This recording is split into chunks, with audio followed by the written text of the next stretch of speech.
नमस्कार। भगवत गीता में एक बहुत ही गहरा सवाल उठाया गया है कि आखिर जीवन के उस आखिरी पल में हमारे मन में चलता क्या है और उस एक पल का हमारे आज से, हमारी जिंदगी से क्या कोई कनेक्शन है। चलिए आज इसी गुत्थी को सुलझाने की कोशिश करते हैं। जरा एक पल के लिए सोचिए, क्या हो अगर जीवन का बस एक आखिरी ख्याल ही ये तय कर दे कि आगे क्या होने वाला है। यही वो सवाल था जो अर्जुन के मन में उठा था और यही हमारी आज के इस पूरी चर्चा का सेंटर पॉइंट है। तो ठीक है, अब इसमें थोड़ा गहराई से उतरते हैं। कृष्ण के जवाब को समझने के लिए हमें पहले ये जानना होगा कि ये पूरा अस्तित्व, ये यूनिवर्स किन चीजों से बना है। मतलब अंत को समझने से पहले शुरुआत को समझना तो जरूरी है ना। तो सबसे पहले आता है ब्रह्म। ये वो परम शक्ति है, वो सच्चाई जो कभी नहीं बदलती, कभी नष्ट नहीं होती।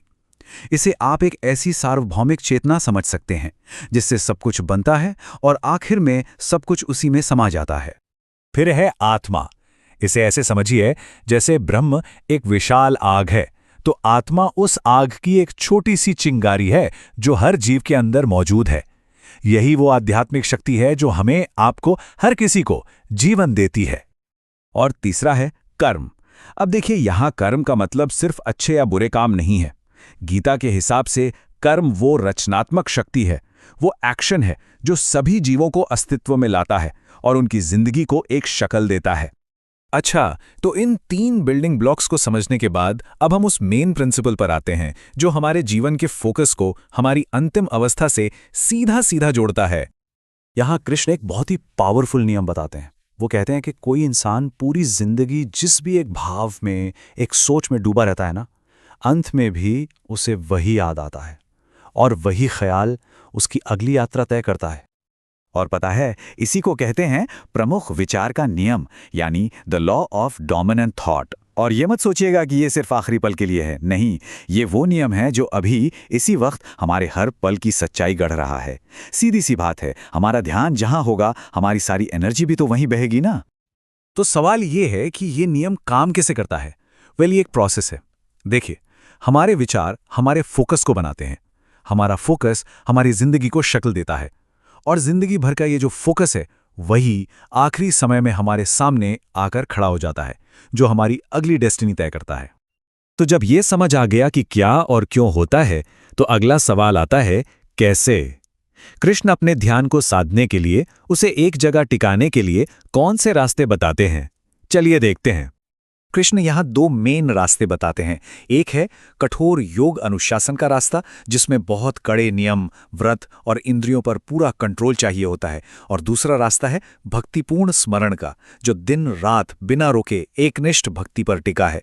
और मजे की बात यह है कि कृष्ण इस दूसरे रास्ते को आसान बताते हैं। तो सबसे जरूरी बात क्या है?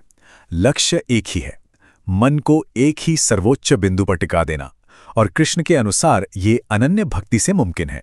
मतलब एक ऐसी अटूट लगन जिसमें मन इधर उधर भटके ही नहीं, बस एक ही धुन हो। तो जिंदगी भर के इस फोकस का, इस ध्यान का नतीजा क्या होता है?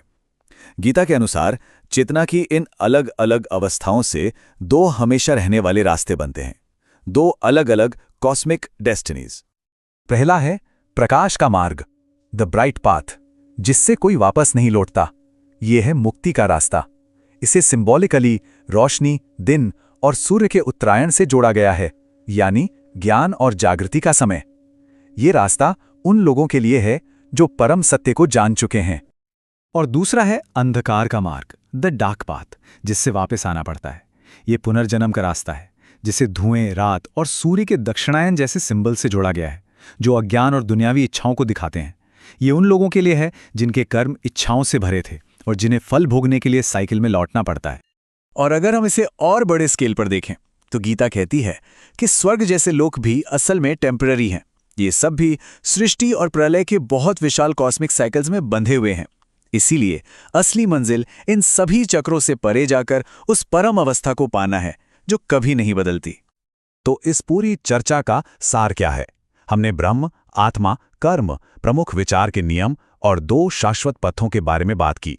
अब इन सबको एक साथ जोड़ते हैं और देखते हैं कि हमारे लिए इसमें सबसे बड़ा टेक अवे क्या है। तो देखिए, सबसे जरूरी बात यह है, उस आखिरी पल की तैयारी किसी आखिरी घड़ी में नहीं होती। अरे उसका राज तो हमारे जीवन के हर एक मिनट में, हर एक सोच में, हर एक काम में छुपा हुआ है।